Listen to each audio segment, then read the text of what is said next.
जी तो हम आपको बताते चलते हैं कि मुल्तान और मुजफ्फरगढ़ के गांव बस्ती भट्टिया में बस का अगला टायर फटने की वजह से बस तकरीबन 30 फुट की ऊंचाई से नीचे गिरकर तबाह हो गई।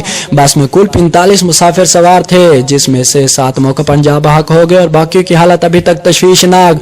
हादसा होने के बाद मुजफ्फरगढ़ पुलिस और रेस्क्यू भी जाए वक़ूअ पर पहुंच गई। तशवीशनाक मुसाफिरों को फौरन मुजफ्फरगढ़ डिस्ट्रिक्ट हॉस्पिटल इमरजेंसी में पहुंचाया जा रहा है और साथ ही में बस ड्राइवर और कंडक्टर की भी हालत तशवीशनाक। जी तो हम आपको एक बार फिर अपडेट करते जा रहे हैं कि मुल्तान और मुजफ्फरगढ़ के गांव बस्ती भट्टिया में बस का अगला टायर फटने की वजह से बस तकरीबन 30 फुट की ऊंचाई से नीचे गिरकर तबाह हो गई।